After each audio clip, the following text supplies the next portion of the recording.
Hola, ¿qué tal amigos? Bienvenidos a su canal Historias Encriptadas. ¿Cómo han estado? Los he extrañado, hace mucho tiempo que no salgo en cámaras, pero he estado trabajando para hacer las mejores historias, investigando para darles siempre lo mejor. Espero que estén bien a salvo en esta cuarentena que para todos nosotros es difícil, obviamente. Espero también que muy pronto podamos tener una solución a toda esta situación con la ayuda de nuestro Padre Celestial. Hoy quiero compartir contigo una hermosa historia, no sin antes recordarte que debes suscribirte al canal, activar la campanita de notificaciones. Recuerda que es gratuito, desde donde tú quieras, desde tu celular, tablet o donde quiera que te conectes. La siguiente historia, encriptada, empieza así.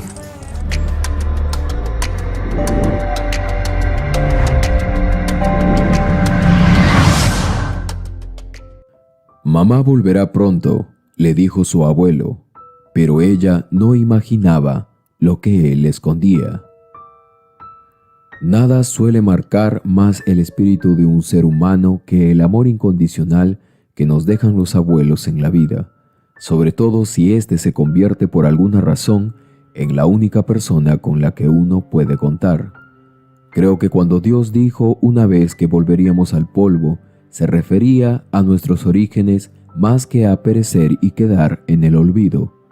Existe una información que va más allá de la genética, y es la que se implanta en cada ser humano que sale fruto de nuestros lomos. Dios siempre lo supo, es por eso que muchos naceremos amando más al origen que al resultado. Pensad en esto mientras tratas de desencriptar la siguiente historia. En Gales vivía un hombre anciano que estaba solo, era viudo y solo había tenido una hija quien al casarse se había ido a Francia con su marido. Siempre se comunicaba con ella y al estar en guerra con países aledaños, la idea de visitarse era muy remota por no decir imposible.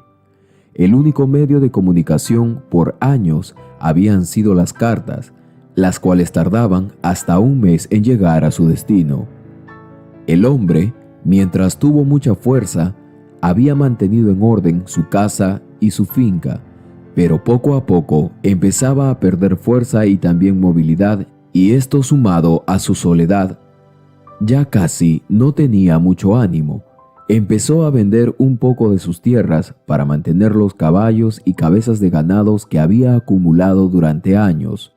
Pero un mal día, todo cambiaría para este pobre anciano. Una carta le llegó avisándole que su única hija había enfermado de cáncer.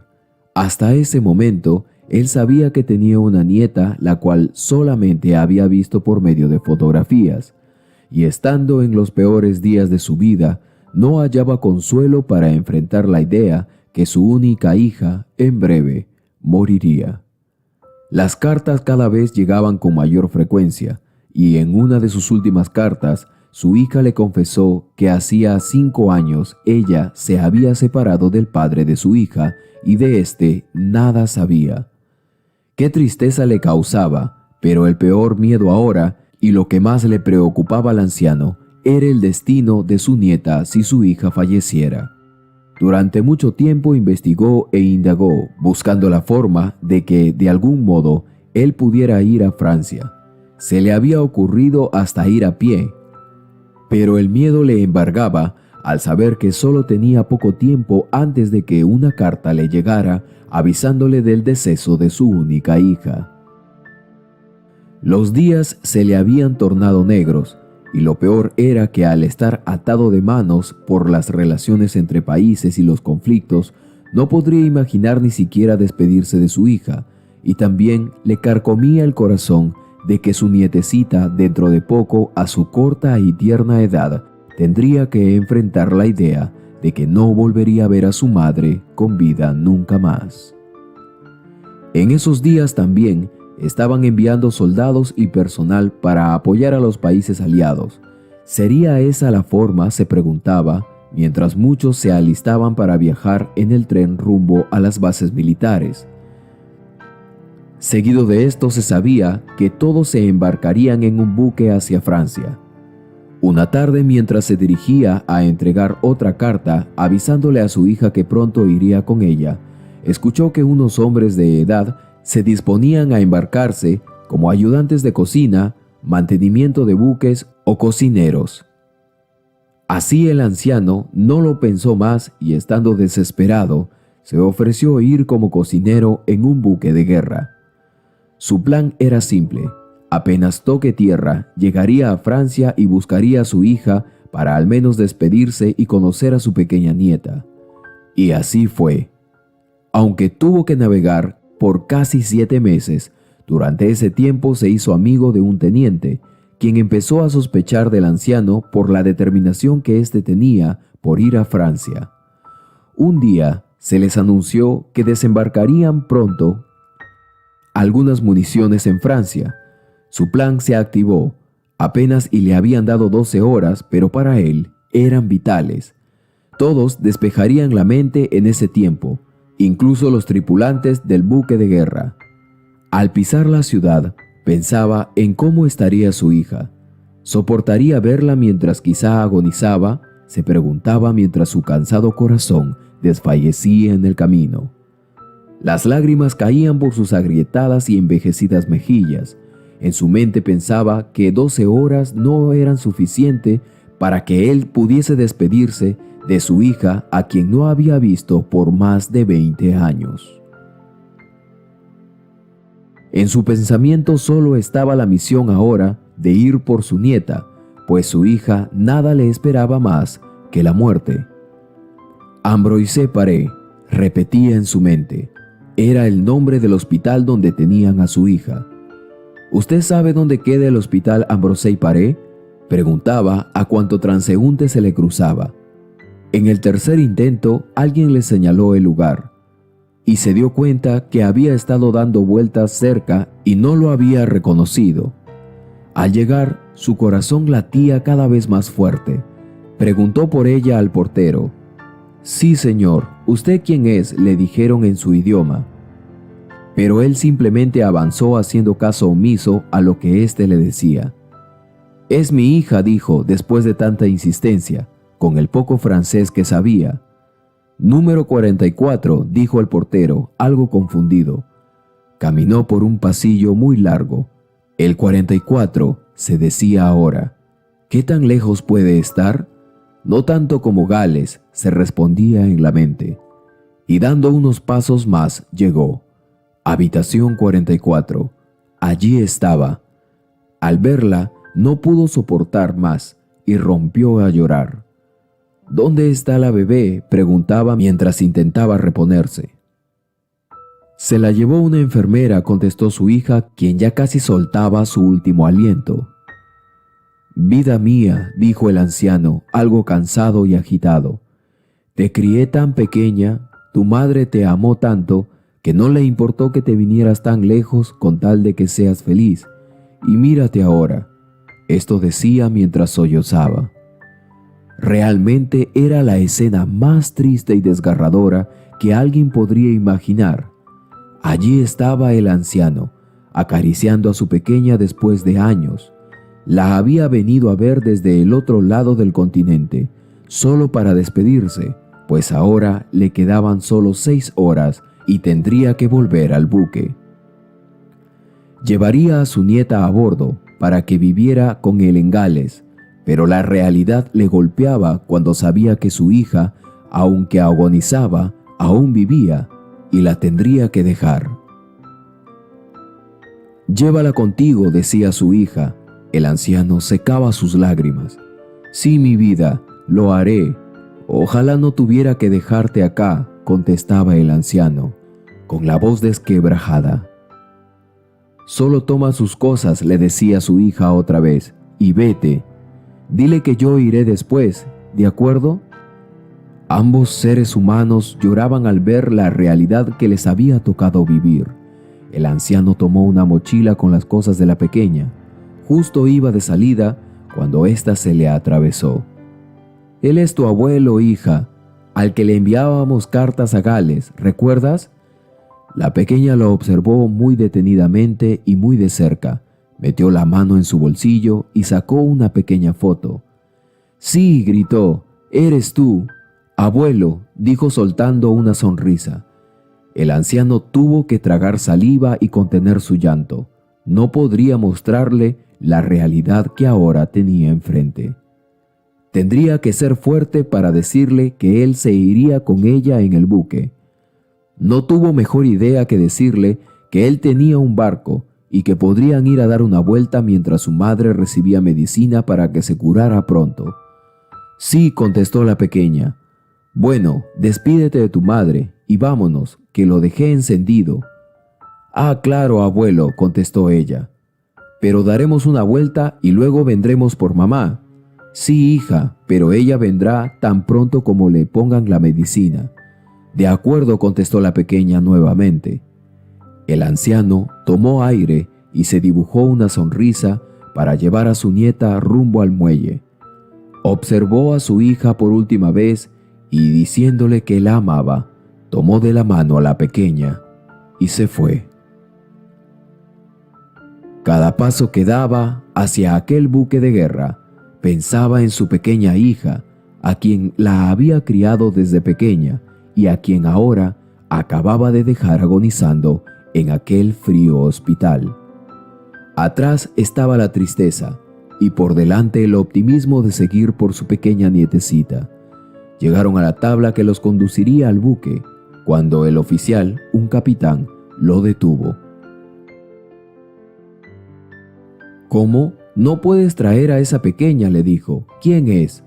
«Señor», dijo el anciano, y estaba a punto de explicarle, cuando detrás de él apareció el teniente, quien lo interrumpió y le dijo al anciano: «Lleva a tu nieta a un lado, que hablaré con el capitán».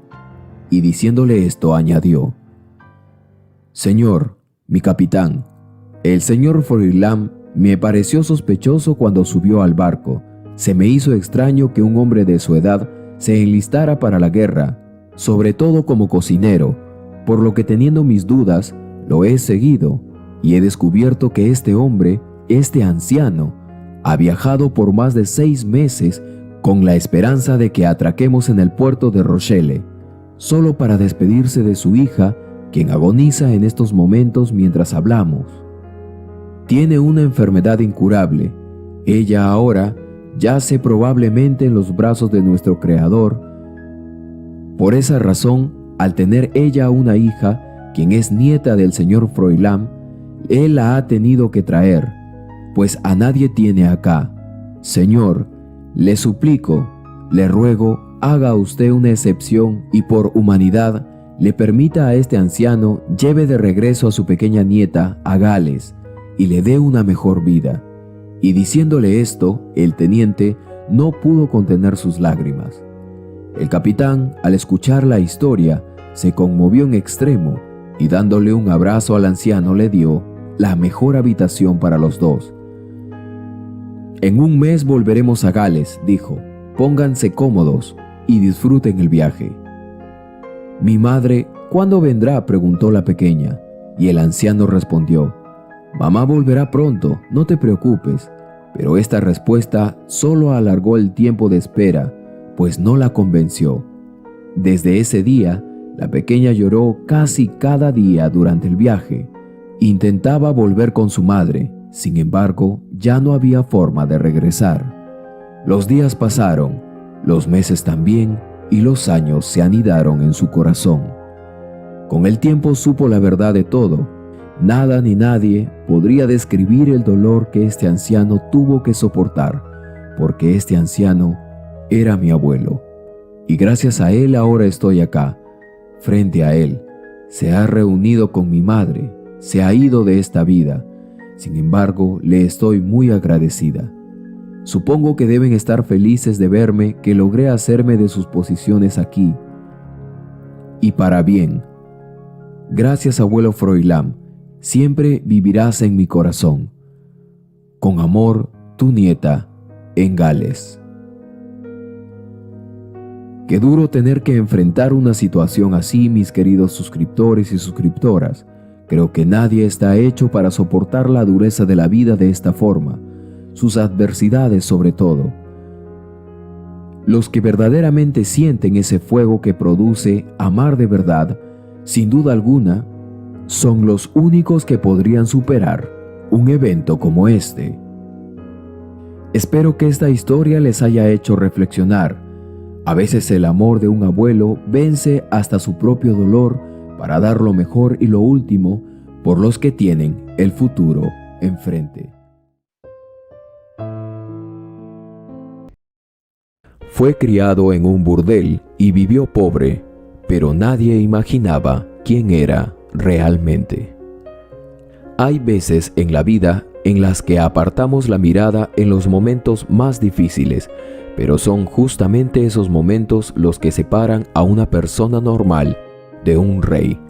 Atesorad este pensamiento mientras escuchas y ves la siguiente historia. En Camelot se había desatado una guerra y el rey Uther estaba dispuesto a arriesgar la vida para salvar a su pueblo. Fue entonces que en su caballo blanco saltó a la batalla, acabó con las tropas enemigas, trepó a lo alto de la torre en la que se encontraba el líder enemigo y haciendo uso de su poderosa espada Excalibur, acabó con la guerra. Parecía que aguardaba un tiempo de paz, pero no se esperaron que una emboscada se avecinaría. Una emboscada en busca del poder, nada más y nada menos, de parte de Botirger, el hermano del rey Uther, quien había sacrificado a la persona que más amaba solamente por poder.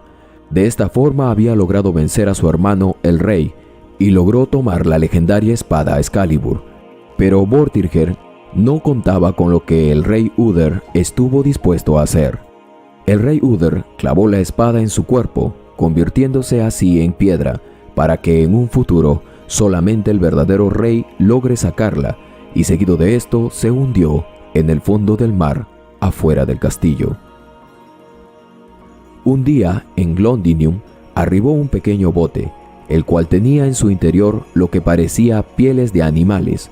Un grupo de mujeres se acercó a la barca a revisar su interior, y cuando levantaron una de las pieles, notaron que dentro de estas se encontraba envuelto un niño. Esta tenía algunas manchas de sangre, así que lo limpiaron y se lo llevaron con ellas. Ellas vivían en un establecimiento en la ciudad de Londinium, en un burdel.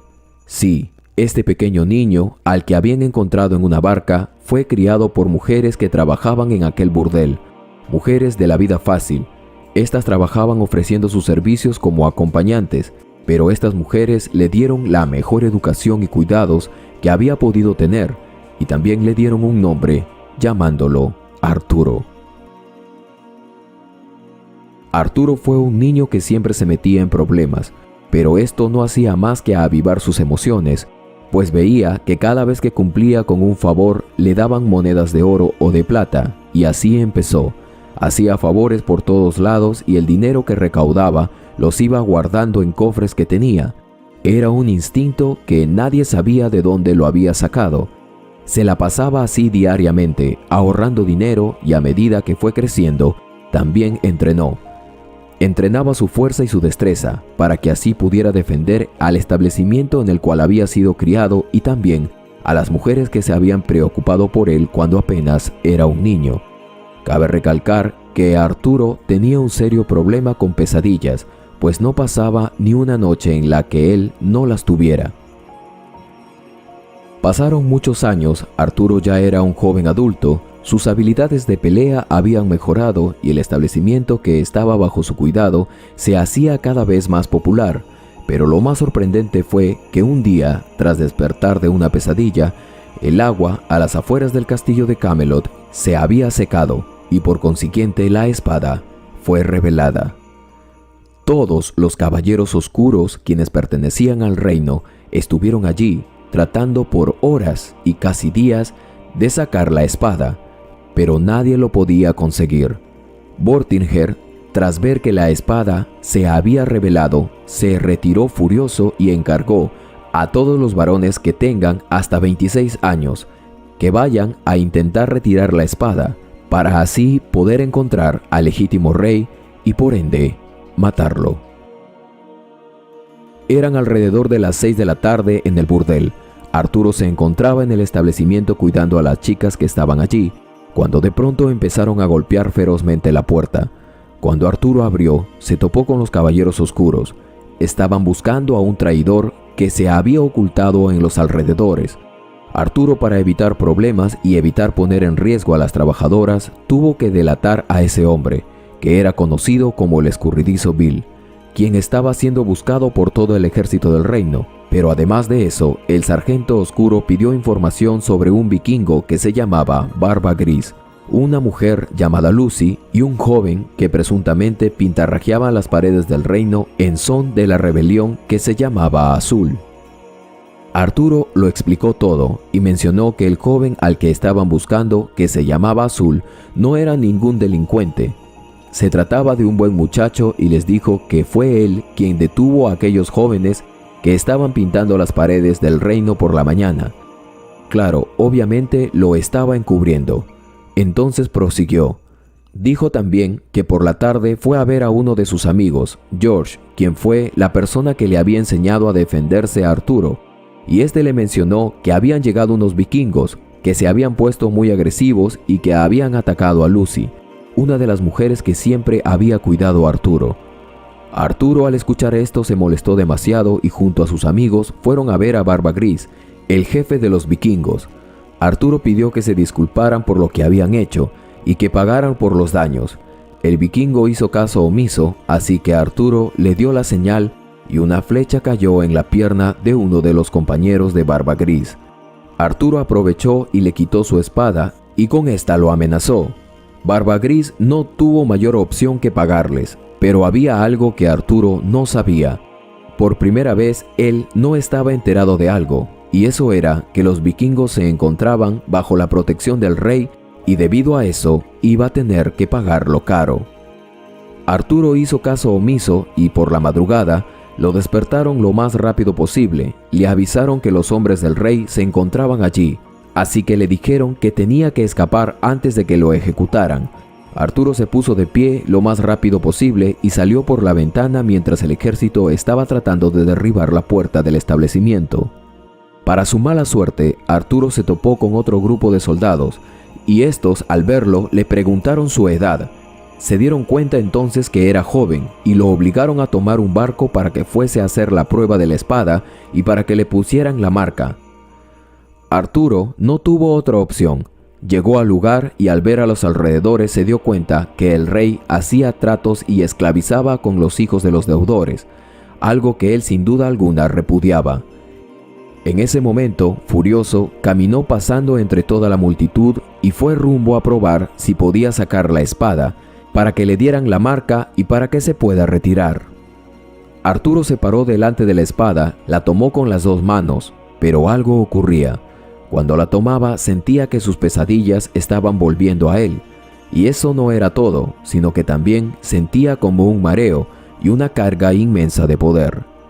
Arturo tuvo que soltar la espada, pues la carga era muy fuerte, pero los soldados se percataron de esto y lo obligaron a seguir retirándola, sin darse cuenta que él era el legítimo heredero de la espada.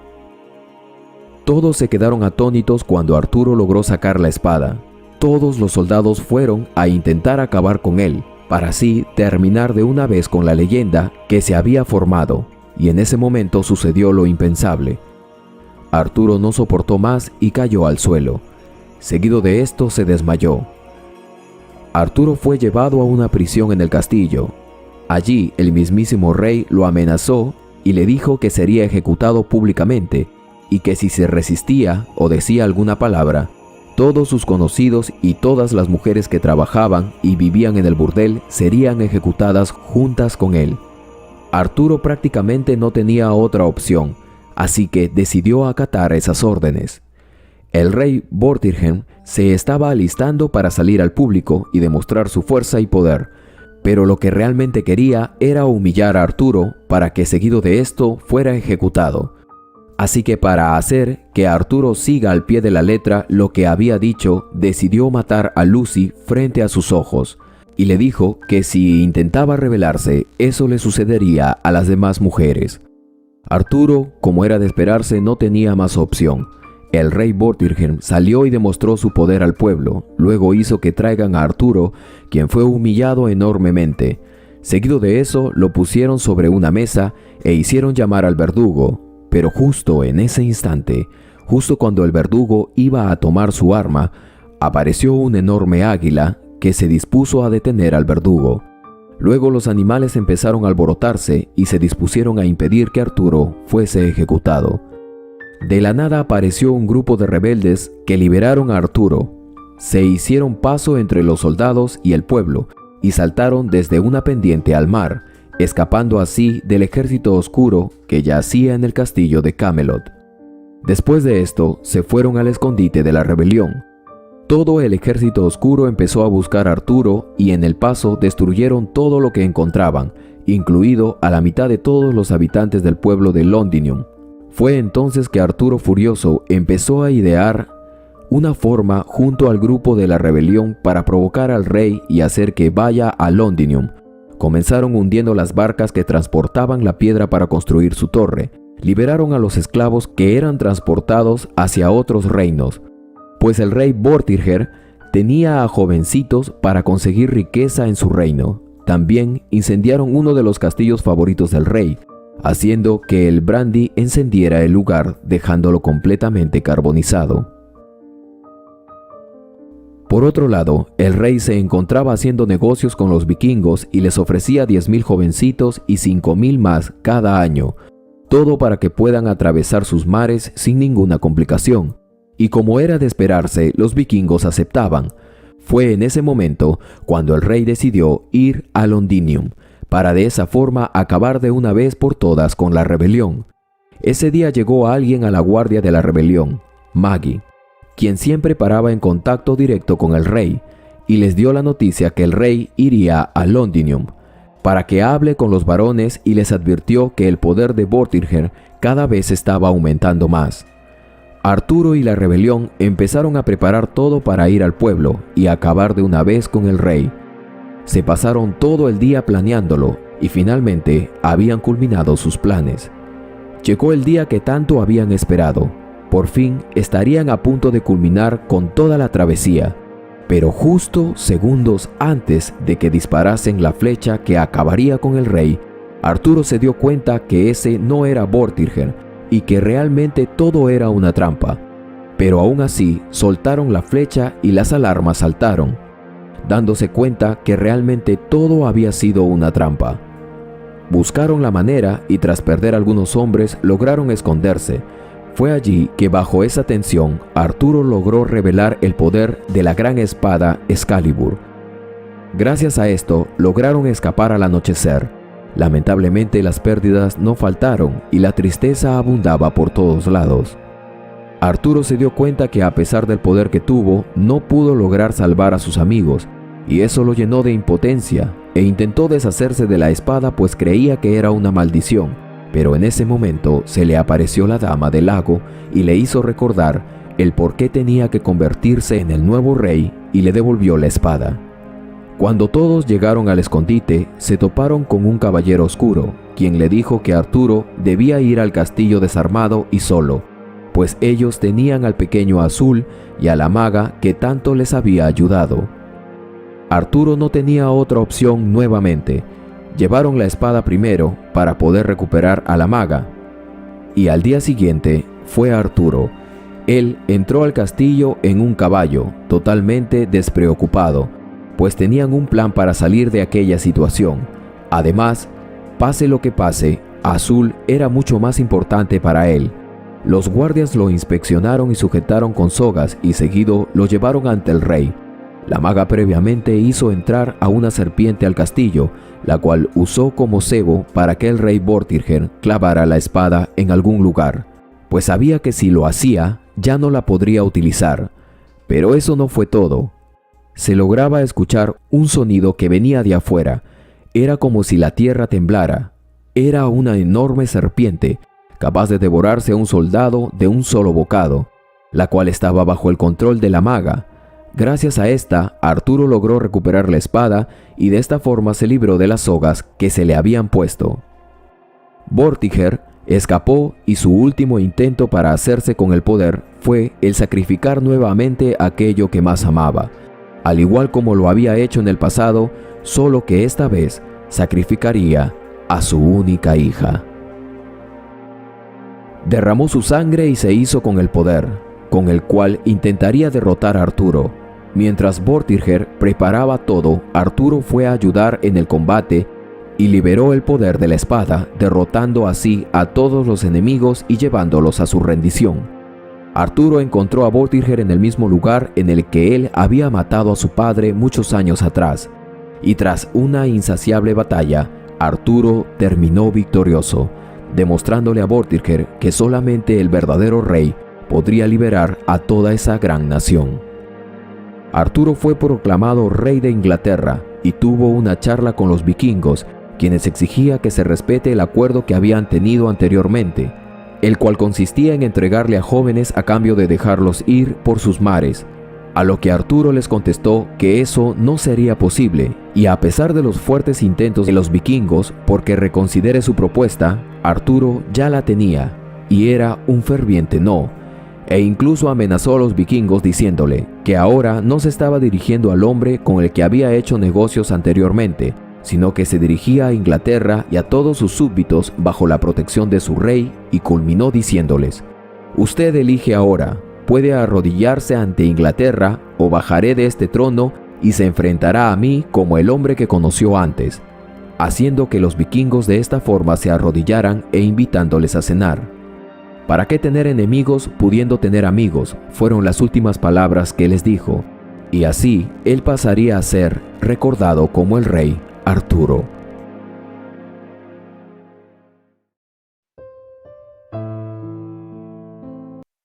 El que busca encuentra. Una frase que muchos hemos escuchado, pero que no todos hemos puesto en práctica. Pero la siguiente historia es un claro ejemplo de que la perseverancia siempre rinde sus frutos. Li Jingxi y su esposo vivían en Xi'an, la capital de Shaanxi, provincia de China. Ellos tuvieron a un hermoso hijo. Este se llamaba Mao Jing, su pequeño y adorado niño. Ellos en familia iban seguidamente a los parques donde jugaban con su pequeño, y a pesar de tener trabajos que los hacían salir de la ciudad, nada les hacía más felices que volver y ver nuevamente a su pequeño. Cuando el pequeño Mao tuvo 1 año y medio, salieron al zoológico de Xi'an, como de costumbre, en familia. Estuvieron jugando con el pequeño, cuando en eso, el pequeño vio un gusano en el piso. Él lo señaló y le dijo a su mamá: «Mamá, un gusano». Ella lo vio y le sonrió, y ya para cuando se estaban yendo del zoológico, Jingxi cargó a su pequeño, sin darse cuenta que éste llevaba a aquel gusano aún en la mano, y de un momento a otro, él se lo acercó a la cara de Jingxi. Ella se asustó, pero la sonrisa de su pequeño le hacía sentir que había valido completamente la pena, así que solamente rió junto con él. El pequeño Mao era hijo único, debido a que la política de un solo hijo en China estaba en completa vigencia para ese entonces, así que no había posibilidad de tener más. Jingxi siempre quiso ver a su hijo en la escuela, y deseaba que sea un estudiante aplicado y exitoso. Ese fue el momento en el que le dio su apodo, Yaya, que significa grande. Jingxi decía que él era un niño muy juicioso, inteligente, obediente y sensible. No le gustaba llorar, era muy animado y adorable. Era la clase de niño que simpatizaba con todo aquel que lo veía. Ella y su esposo siempre dejaban al pequeño Mao en un jardín para infantes por las mañanas y volvían por las tardes después del trabajo para recogerlo, y Jingxi, después de trabajar, siempre jugaba con él. Ella era realmente feliz. Era una buena temporada de exportación y Jingxi se encontraba fuera de la ciudad. Fue a atender unos negocios, cuando repentinamente recibió un mensaje urgente de sus empleadores, en el que le decían que vuelva lo más pronto posible. Ella no sabía qué había ocurrido, así que fue lo más rápido que pudo a Xi'an, donde el gerente le dio una devastadora noticia.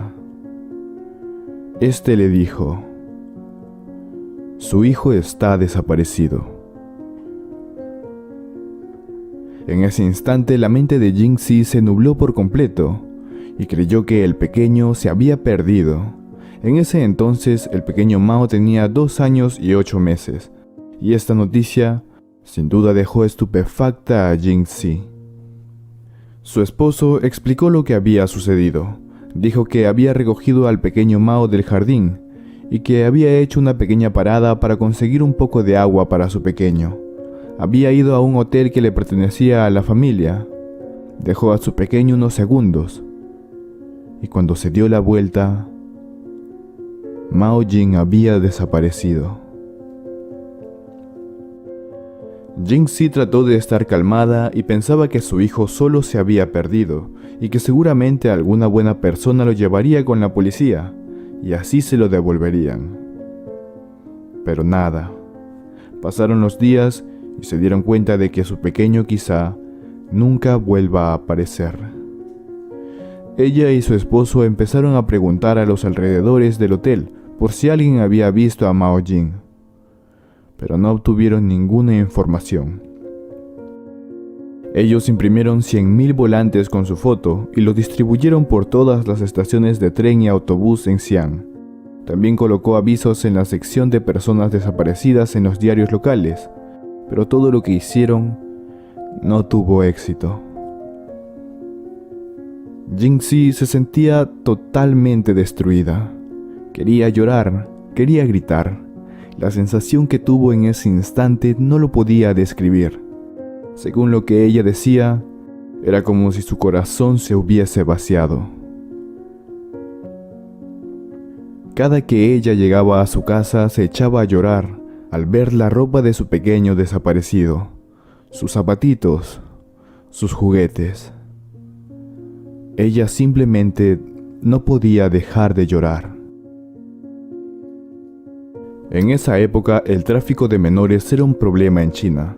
Se cree que fue la política de un solo hijo la culpable del aumento en los secuestros de los pequeños, especialmente varones. Para ese entonces, Jing-Si no conocía nada respecto a esos supuestos secuestros. Ella frecuentemente veía que en la televisión se anunciaban a pequeños desaparecidos, pero jamás se imaginó que estos hubieran sido secuestrados y vendidos. Solo pensaba que se habían perdido. Con la desaparición de Mao Jing, lo primero que hizo Jing-Si fue culpar a su esposo, pero luego se dio cuenta que era mejor si colaboraban juntos para encontrar a su pequeño. Lamentablemente, no lo lograban, y esa obsesión dio lugar a muchos más problemas, provocando que 4 años después, la pareja se divorciara. Jing-Si siguió con la búsqueda de su pequeño. Ella salía todos los viernes por las tardes, justo después que terminaba de trabajar. Tomaba el tren e iba a las provincias aledañas a buscar pistas de su pequeño Mao, y regresaba sin suerte los domingos por la noche, lista para trabajar el lunes por la mañana. Ella pasó por una completa travesía cuando encontró la primera pista sobre su pequeño. Según oía, habían visto a su hijo, así que fue rápidamente a investigar. Y cuando se topó con los lugareños, se dio con la sorpresa que aquella familia se había ido a Xi'an. Ella rápidamente fue a la estación y fue rumbo a Xi'an. Buscó por horas el hotel de aquella pareja, y cuando dio con él, se dio con la sorpresa de que la pareja ya había salido. A pesar de eso, no se dio por vencida, y aunque ya era medianoche, viajó a buscar a los padres de la persona a la que estaba buscando. Pero cuando llegó, se dio nuevamente con otra terrible noticia. Ellos tampoco estaban allí. Quiso seguir investigando, pero cuando se dio cuenta, ya habían pasado 2 días, sin dormir y sin alimentarse bien. Ella descansó y apenas despertó salió otra vez. Esta vez se encontró a la mujer con la criatura, pero para su gran desilusión, ese no era su pequeño Mao Jing.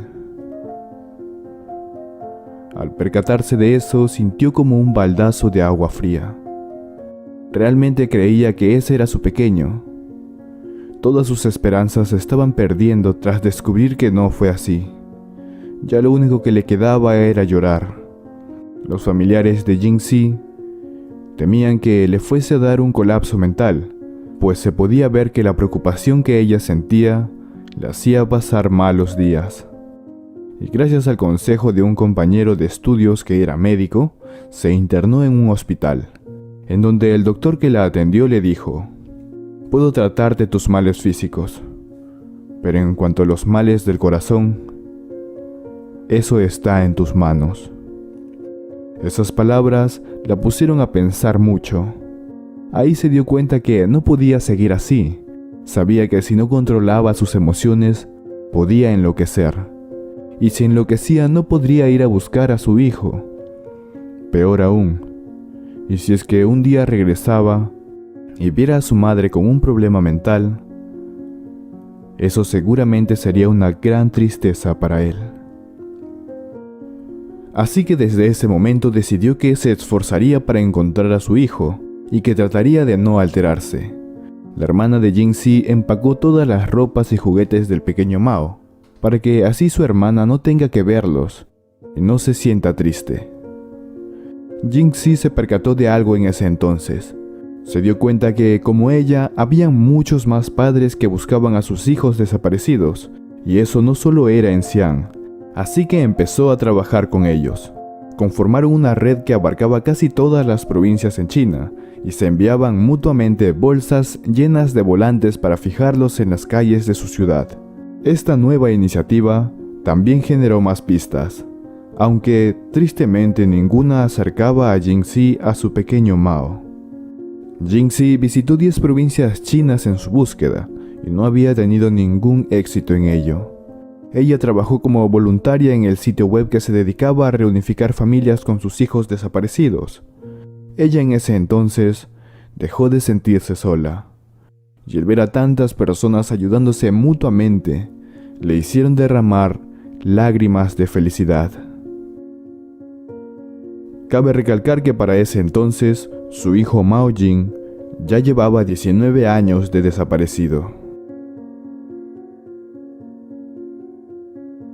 Ya para el 2009, cuando Mao Jing llevaba 21 años de desaparecido, el gobierno de China estableció una base de datos de ADN, en el cual las parejas con hijos desaparecidos o personas que sospechaban que habían sido secuestradas podían registrar su ADN. Este fue uno de los más grandes avances, pues ha ayudado a resolver incontables casos. Cada que Jing-Si veía que unos padres se habían reencontrado con sus hijos, sentía algo muy difícil de describir dentro de ella. Y con eso se preguntaba, ¿por qué no podía ser ese mi hijo? Pero en cuanto veía a los padres abrazándose con sus criaturas, se sentía realmente feliz por ellos. Y ahí fue donde ella se dijo, si ellos podían tener ese día en el que se reencontraron, yo también lo puedo tener. El ver estas escenas la llenó de esperanza a Jing-Si. Esto junto a su madre le sirvieron como recordatorio para que siga buscando a su hijo. La madre de Jing-Si falleció en el año 2015, a los 94 años. Ella siempre echó de menos a Mao Jing. Jing-Si cuenta que una vez su madre le dijo que había soñado que Mao Jing había regresado. La madre de Jing-Si perdió la conciencia poco antes de su muerte. Jing-Si sabía que ella se encontraba así por la preocupación de su nieto, la cual había arrastrado por todos esos largos años. Las últimas palabras que Jing-Si le dijo a su madre fueron: «Mami, no te preocupes, seguro que voy a encontrar a Yaya». Ella murió un 15 de enero de 2015. Justo en la fecha de cumpleaños de Mao Jing.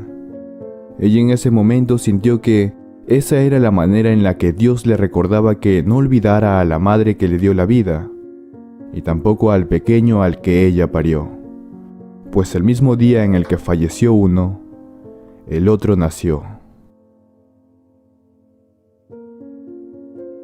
La noticia más feliz que pudo recibir Jing-Si fue el 10 de mayo del año 2020, justo para el Día de la Madre. Recibió una llamada de la Oficina de Seguridad Pública de Xi'an, la cual le dio la maravillosa noticia. Le dijeron: han encontrado a Mao Jing. Jing-Si en ese momento se quedó atónita. No sabía qué decir y realmente no se lo podía creer. En abril, alguien había dado la noticia sobre un hombre que había sido visto en Xi'an hacía muchos años. Esa persona le dio una foto de ese niño ya adulto. Jing-Si llevó la foto a la policía, quienes utilizaron la tecnología del reconocimiento facial para identificarlo, y descubrieron que era un hombre que vivía en la ciudad de Chengdu, en la vecina provincia de Sichuan, a aproximadamente 700 kilómetros de distancia de Xi'an. La policía lo persuadió para que se hiciera una prueba de ADN, y el 10 de mayo, el día del resultado, la respuesta dio positiva. Realizaron los exámenes nuevamente, y sin duda esta vez se confirmó que eran madre e hijo. Después de 32 años y de más de 300 pistas falsas, la búsqueda había llegado a su fin, y el lunes 19 de mayo sucedió. Jing-Si se encontraba muy nerviosa. En su mente se preguntaba qué pasaría si su hijo no la aceptara, o si ya la había olvidado. Tenía miedo de que cuando vaya a abrazar a su hijo, éste la rechace. El canal de televisión central de China emitió en vivo cómo Mao Jing entraba en el salón de ceremonias de la Oficina de Seguridad Pública de Xi'an, y este gritaba «¡Madre!», mientras corría a abrazar a Jing-Si. El caso de Jing-Si se volvió famoso, pues ella había ayudado a muchas familias a reunirse nuevamente, y el que ella recupere a su hijo era una noticia que entusiasmaba a todos. Jing-Si dijo: «Exactamente así corría detrás de mí cuando era niño». Al poco tiempo, Jing-Si se enteró que Mao Jing había sido vendido a una pareja que no tenía hijos en la provincia de Sichuan por 6,000 yuan, que es aproximadamente $840 hoy en día, y que años después de su secuestro, sus padres adoptivos lo nombraron Gun Ning Ning, y seguido de eso lo criaron como hijo único. Él asistió a la escuela y también a la universidad en la ciudad de Chengdu. Lo curioso es que Mao Jing ya había visto a Jing-Si en televisión anteriormente, e incluso pensaba que las fotos de su hijo desaparecido se parecían a las de él cuando era niño, pero jamás se le ocurrió pensar que ese niño podría ser él.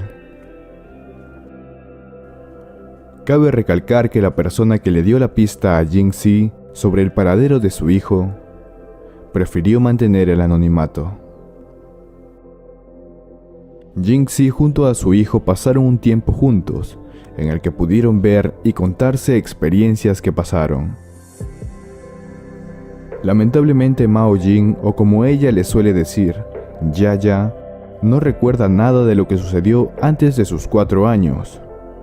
Eso por supuesto entristeció a Jing-Si, pero aún así ella está feliz de que sus esfuerzos hayan rendido frutos, y que finalmente se haya podido reunir nuevamente con él. Mao Jing prefirió no ser entrevistado, y respecto a sus secuestradores, no se obtuvo información. Pero Jing-Si dice que espera que la policía lo resuelva muy pronto. Actualmente, Jing-Si se ocupa de crear nuevos recuerdos con su hijo reencontrado.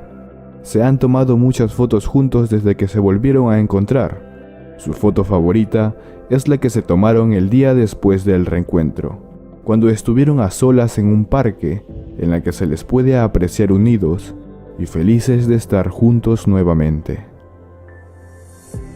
Jing-Si, después de haberse reencontrado con su hijo y después de saber el sentimiento que esto trae consigo, declaró que no dejaría de ayudar a los demás. Ella dijo: «Continuaré ayudando a las personas a encontrar a sus familias». Mis queridos amigos y amigas, la historia de Jing-Si tuvo sus altos y bajos. Sin duda, todo lo que esta mujer soportó para volver a ver a su hijo fue increíble. Si has desencriptado esta historia, házmelo saber en los comentarios. Yo a cambio te regalaré un corazón. Suscríbete si aún no lo estás y activa la campanita de notificaciones para que no te pierdas ninguna de nuestras historias. Yo soy tu amigo Israel Ábalos y nos vemos en una próxima historia encriptada.